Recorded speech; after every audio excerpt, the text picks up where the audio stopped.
welcome back to another episode of Paul's Railroad. What you see in front of you here is another design of mine. I just finished this one up not that long ago.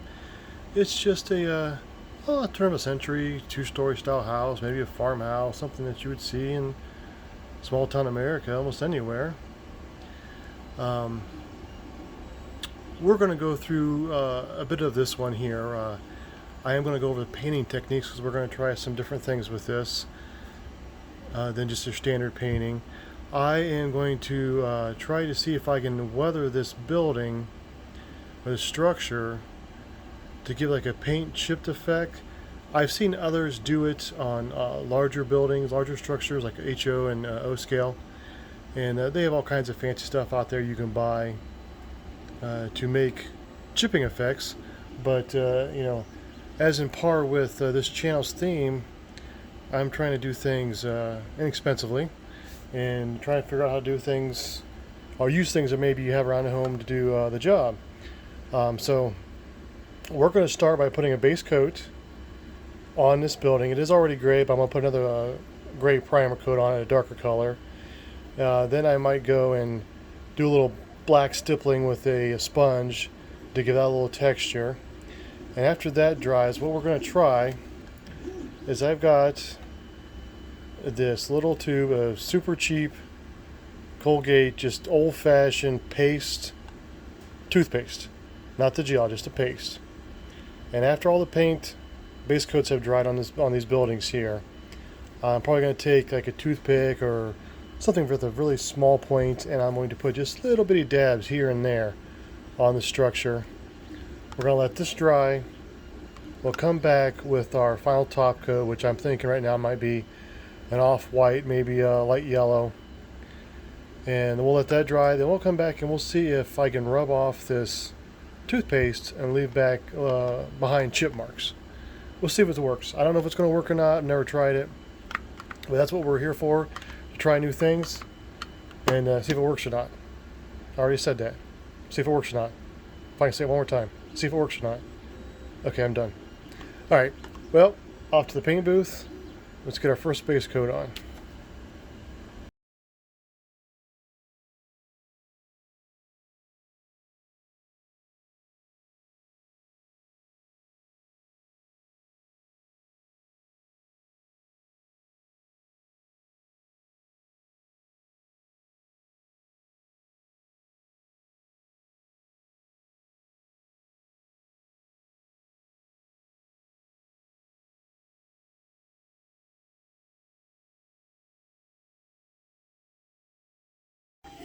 Alright guys, we are done with our first base coat.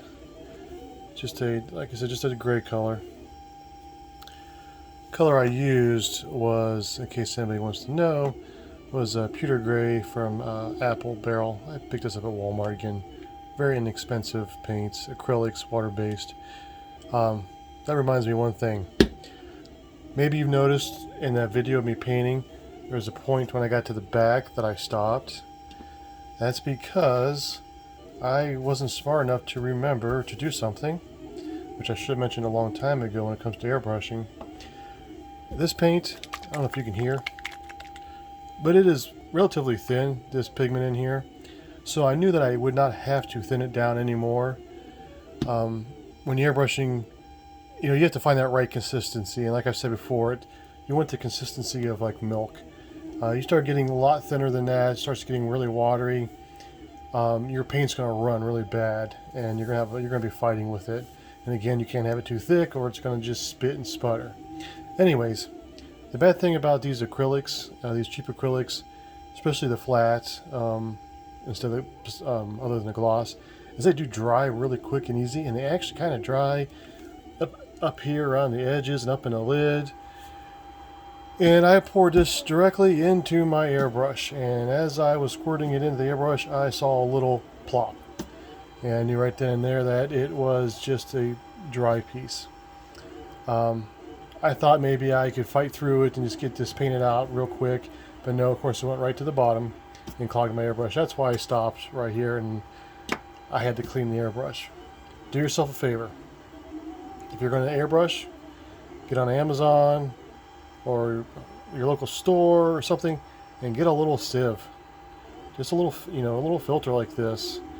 I emptied out my airbrush, had to clean it, filtered the paint through this into the airbrush, and Bob's your uncle, not a problem, even with the cheap paints.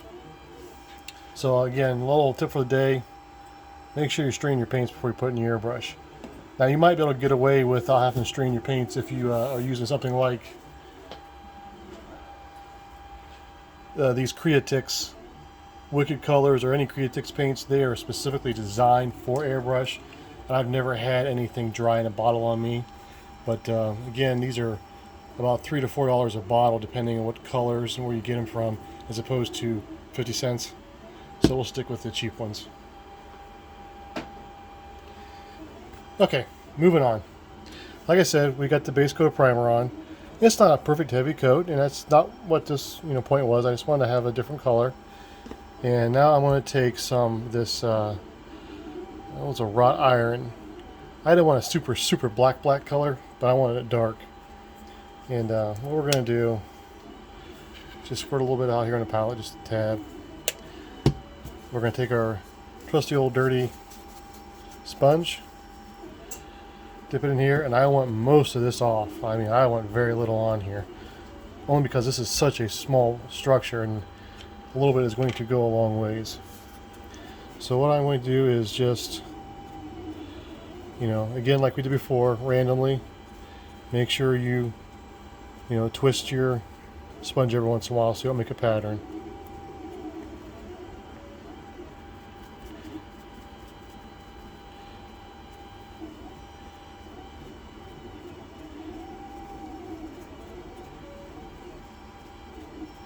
Now, do I think this is going to show through? I really don't know. But we're trying something new here. Okay. That's kind of the effect that I'm going for. So let me finish the rest of this and we'll move on from there.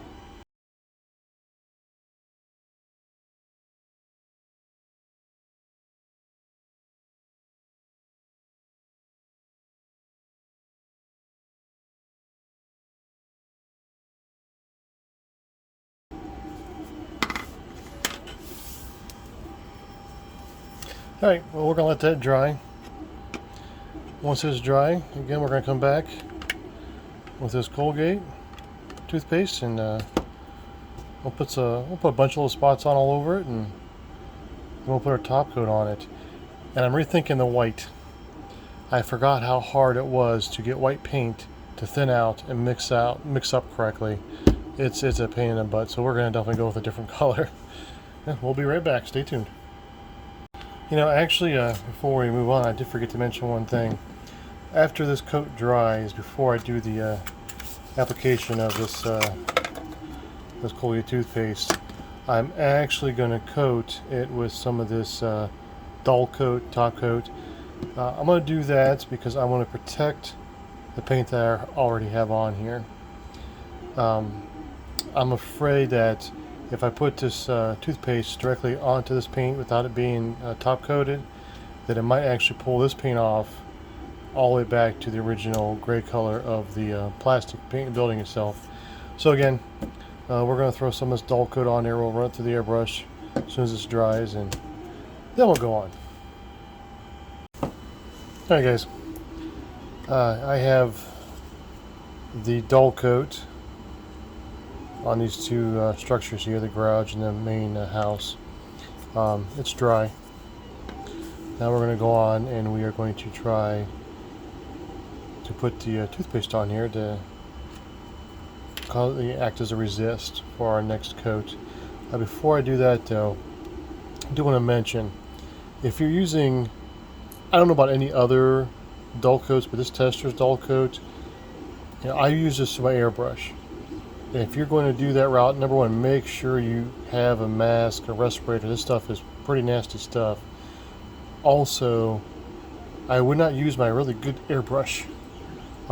It gums up the airbrush, it takes forever to get it cleaned, and it really, it's the only stuff I've ever noticed to really stick to the stainless steel airbrush bodies.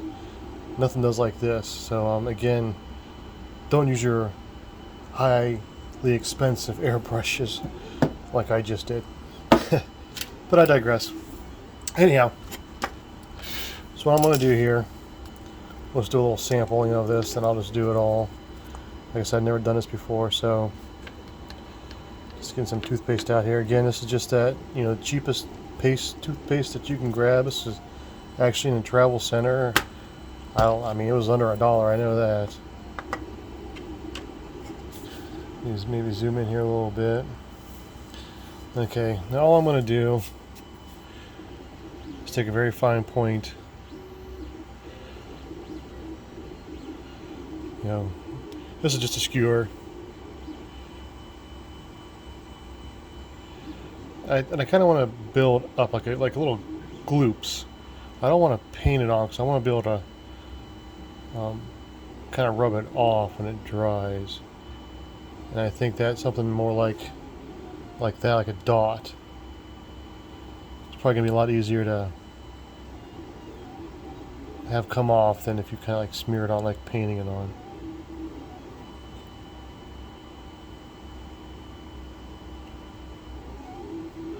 Like I said, I don't know if this is going to work or not.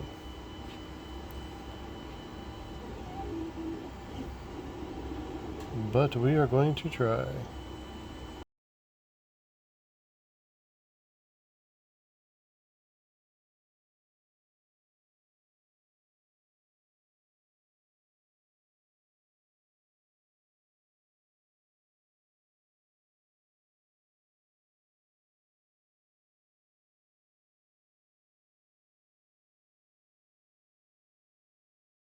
Okay. Well, we're not going to sit here and watch me do all of it. But you get the gist. This is kind of what we're trying to do here. So let me finish this up.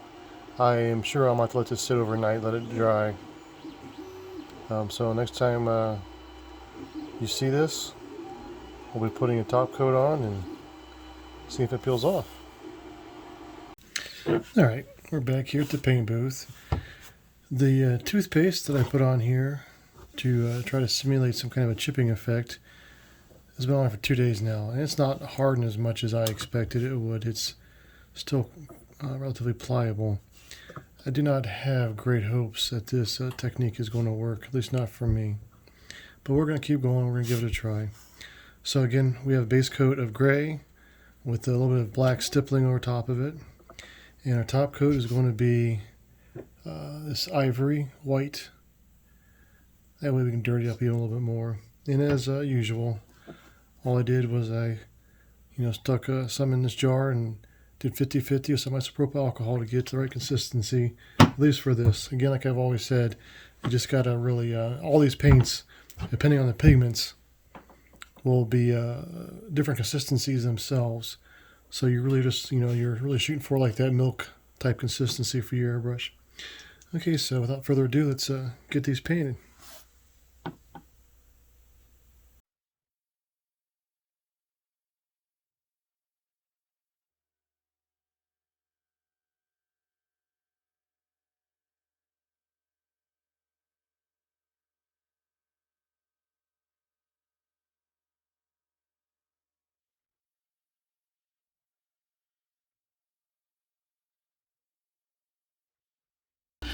Alright, well, I let the paint dry on these structures overnight, hoping to really help it adhere better to the plastic and not peel away when I was trying to peel off the toothpaste. I started scraping the toothpaste off of the garage. I'm not even going to bother scraping it off the house, and I'll show you. Here is the garage. And that looks like a whole big pile of dog poo-poo. Yeah, I hate that. That did not work at all. This might work if you were doing something maybe in O-scale, but that's way too big marks. Almost looks like this house was in the middle of a war zone, and we're not doing something quite like that. So I'm just going to take both of these structures, this one and this house, and I'm just going to take them over to the sink and wash them off real good and just give them a solid coat of paint, and we'll try a different technique on a different structure.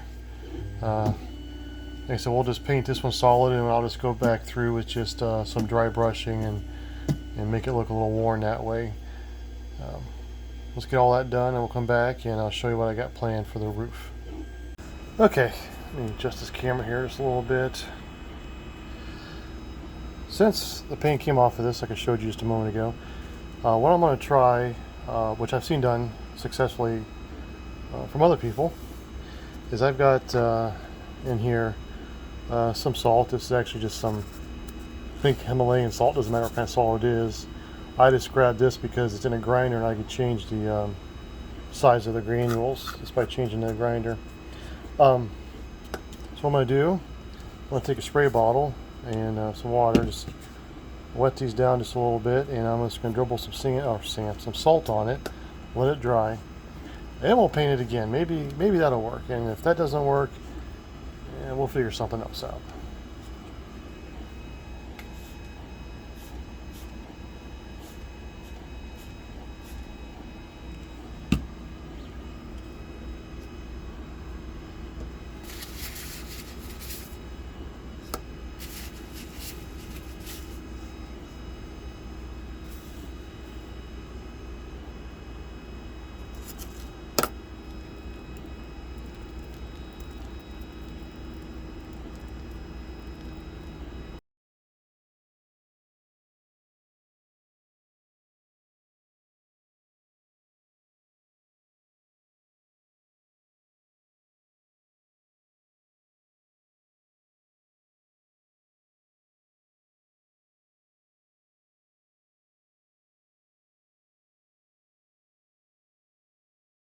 Okay, attempt number 2 of weathering these buildings with something other than just paint and chalk. Here's the garage and here's the main house.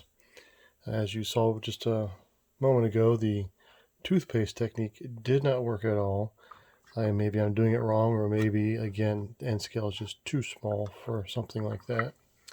So here we are with the house with the salt on it. So let's give her a rub and see what happens.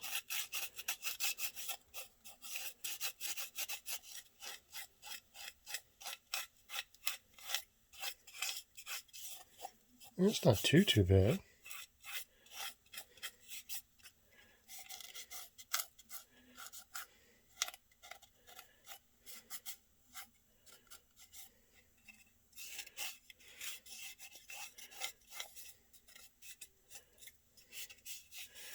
It's definitely come out much better than I actually thought it would, to be honest with you.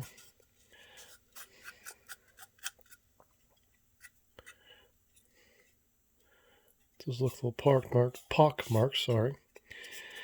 Of course, we are going to have to come over this with some paints regardless, just to kind of blend things in a little bit. That's a good start, I think. Let's check out the garage here real quick.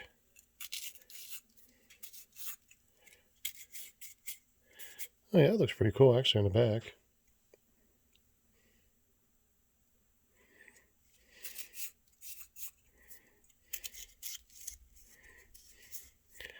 It might be a bit much on the garage door there, but who knows? Maybe this homeowner's had a rough life and just didn't have enough money to keep up with stuff.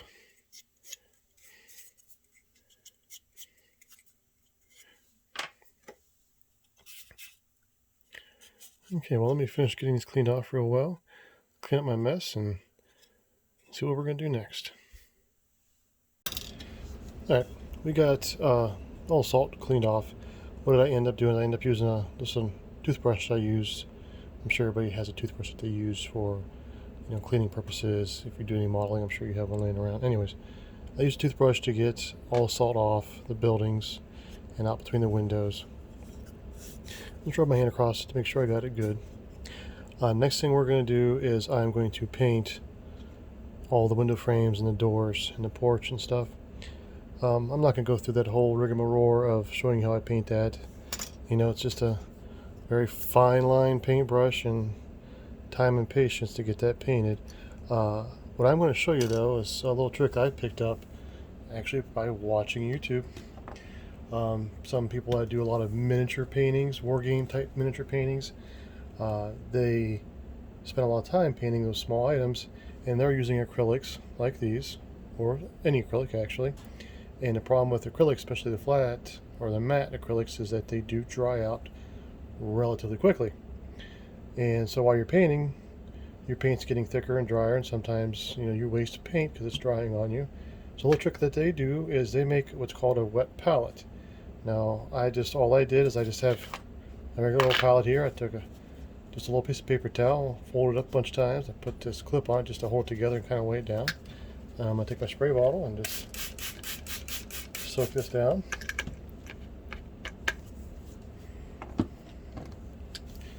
Shake up your paints.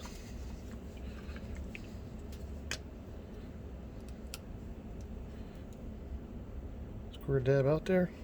Now what this does is the moisture from the towel seeps up through the paint.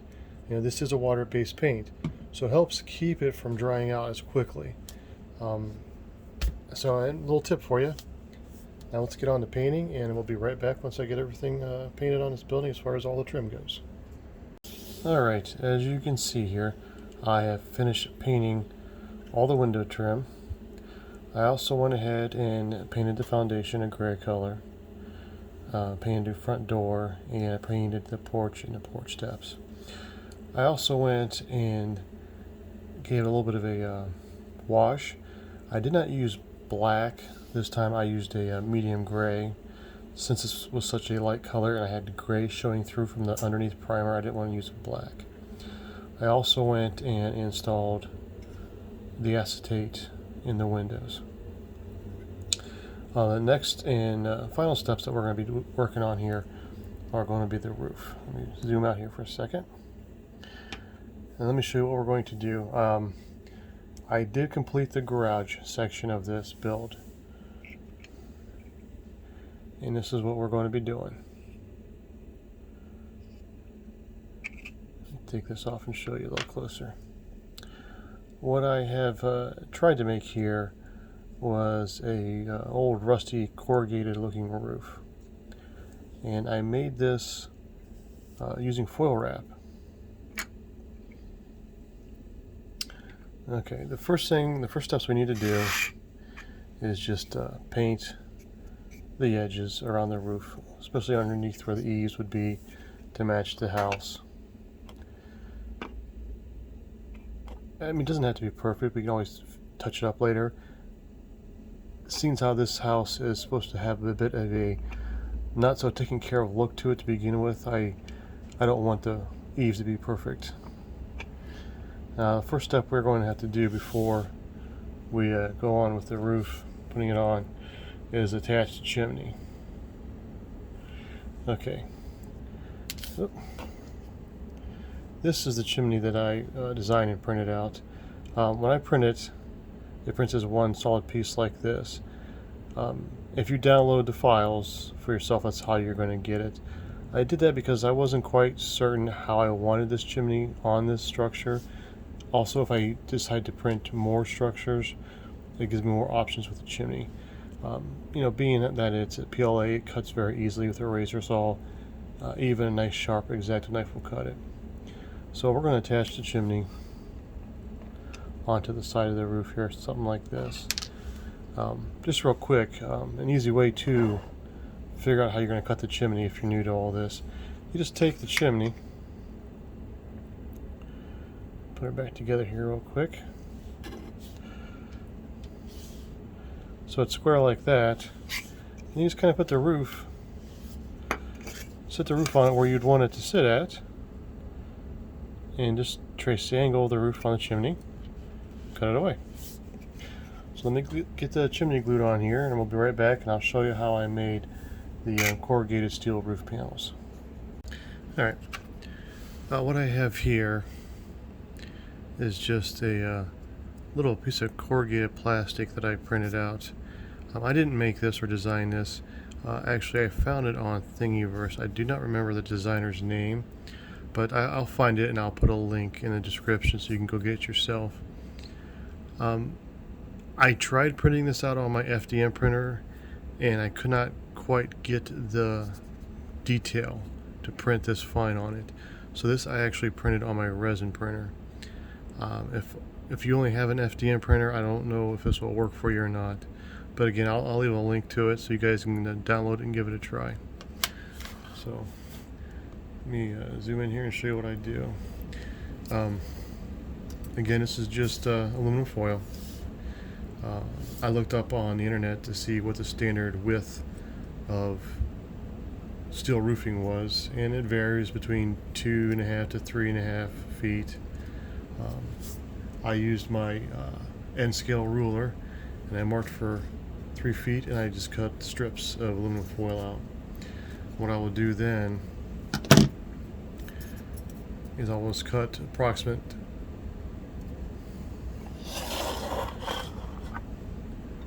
length of these roof panels here.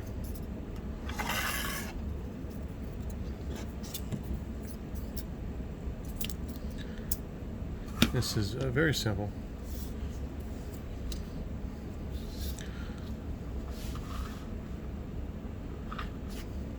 Let me move here so you can see a little bit better what I'm doing. Okay. So you just lay this on this little jig here. Hold it down with one thumb real tight, take your other thumb, and just start rubbing it across. And don't let this move around, it's got to stay in one spot or it won't look right. Just give it a lot of pressure. And this is what you end up with. Right here. It's not real deep, but being how this is end scale, I don't think you'd want this to be super deep anyways.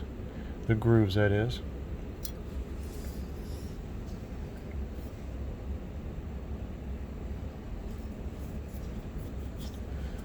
Alright.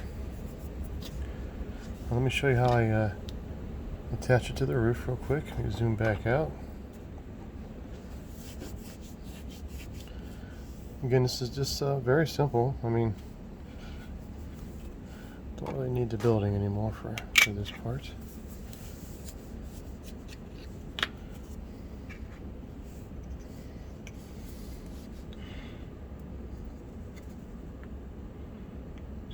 I just do one strip at a time. Just kind of put a few dabs of super glue down, spread it out.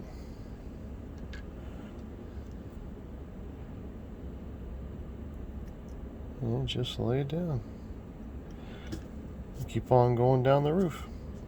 Now what I do is I do one side at a time, let it dry, and I trim it all. Then I'll do the other side.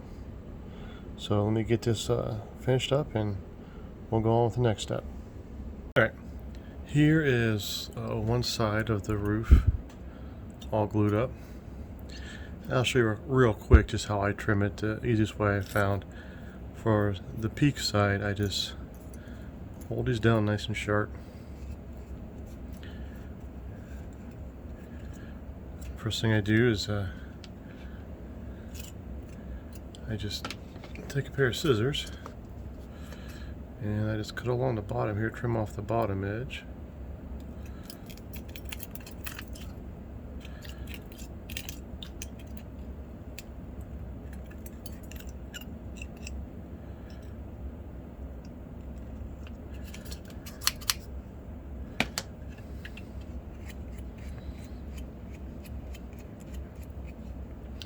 Alright, now for the ridges, the easiest way I have found to do this is just an exact knife or some form of nice sharp razor blade, and just kind of as close to the peak as you can without going over. Just start running across, and don't put any pressure down. It's just the very little pressure, just the weight of the knife basically itself.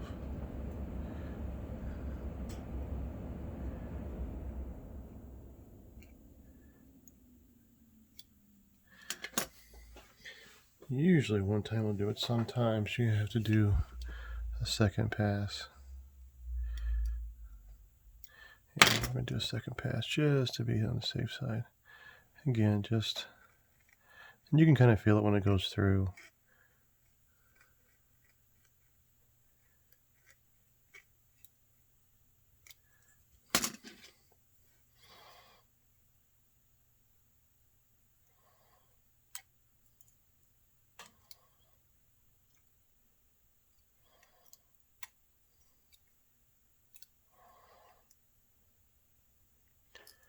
Well, some more cut than the other ones. Oh, definitely know that one came through.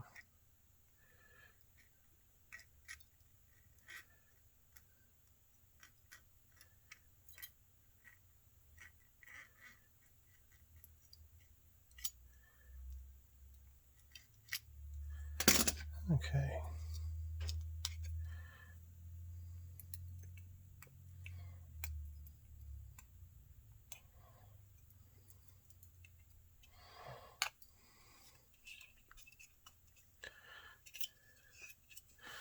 And for the end here, just like we did along the bottom, just take the scissors.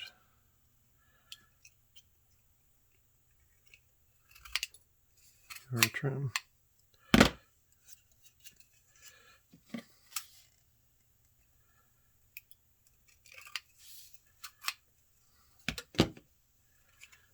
All right. That is one side down. I'll do the other side, and then once I get it cleaned up and trimmed up, I'll show you how I make a ridge cap. All right, the roof is finished other than the ridge cap. That's what I'm going to do right now. For the ridge cap, I am simply taking a leftover piece of the end scale 3 feet wide strip that I have not run through the corrugator, and I'm just going to let me zoom out here just a bit.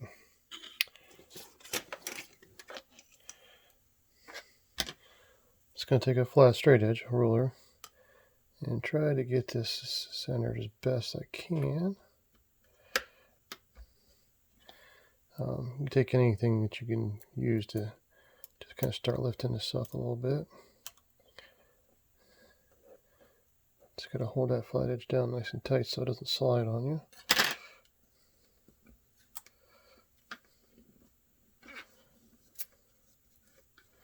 Just going to get it started. Yeah, not perfect, but it's close enough.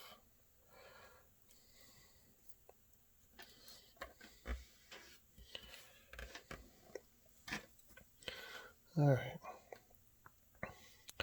So I don't know if you can tell on the camera or not, but I didn't get it folded completely in half. So to hide that, I'll just put it on this way up.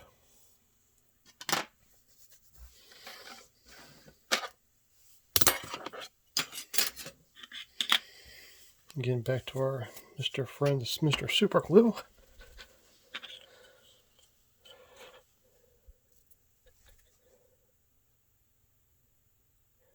Start dabbing it across the ridge here.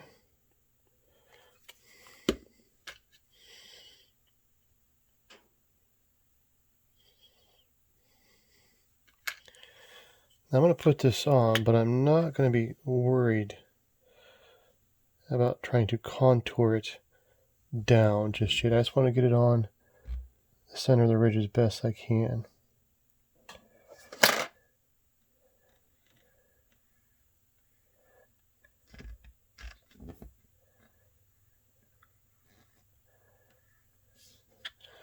Okay. I don't know if you can tell or not, but I got it centered very well.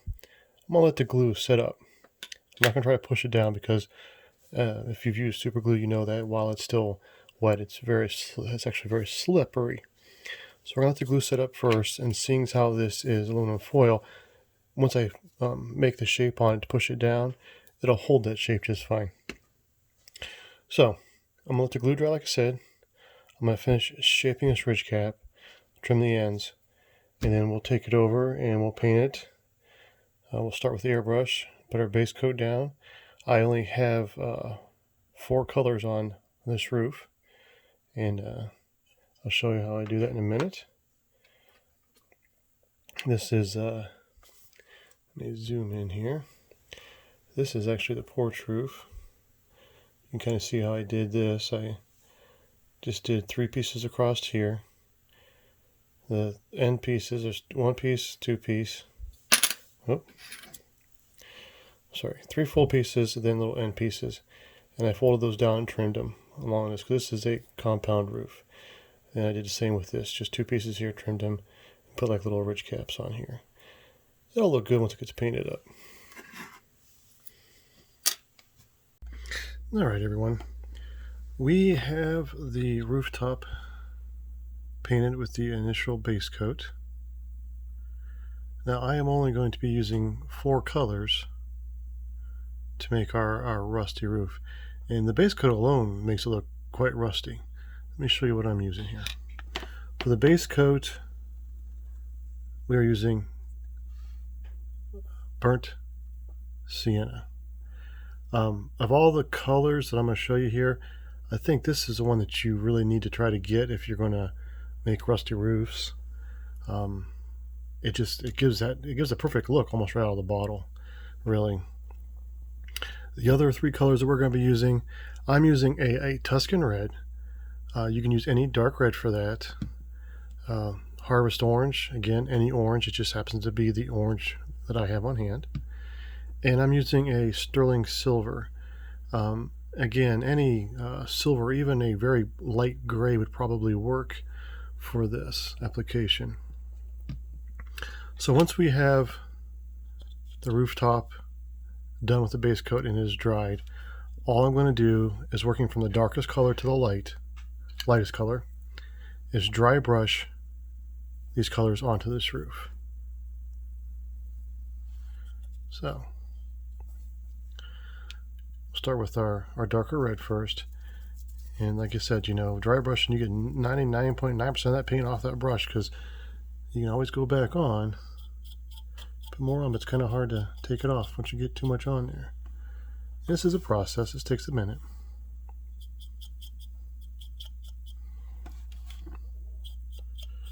There's a prime example of too much paint.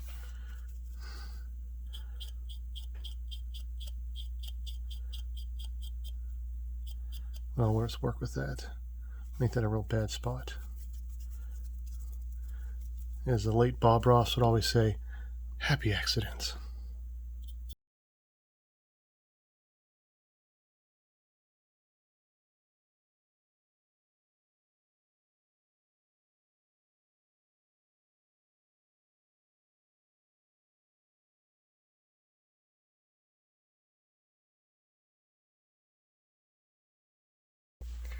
Now we're going to go to the orange. The orange does not show up quite as much as the red does, but still, you've got to get a lot of that color out.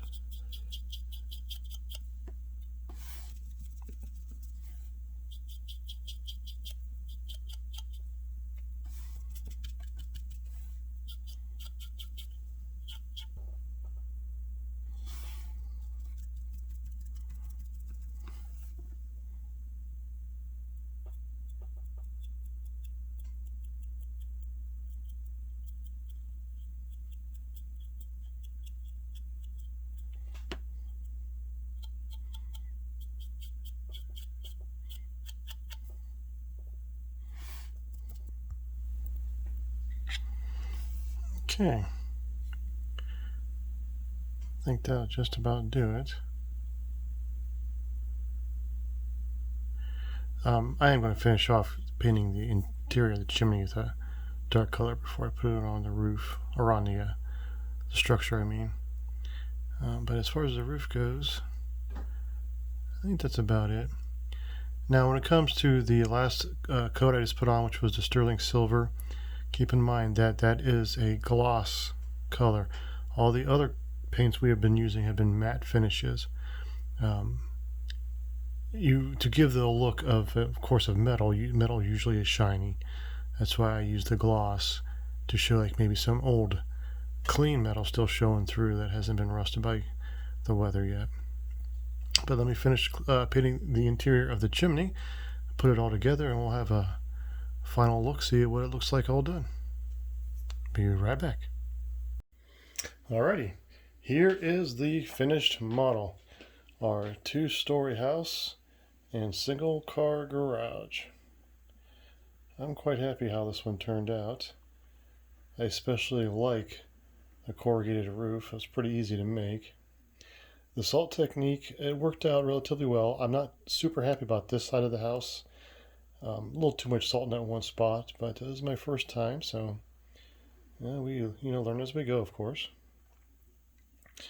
Now, as I have said before, if you have a 3D printer and you want to purchase the files for these structures, you can purchase them over at Cults 3D. I will put a link down below.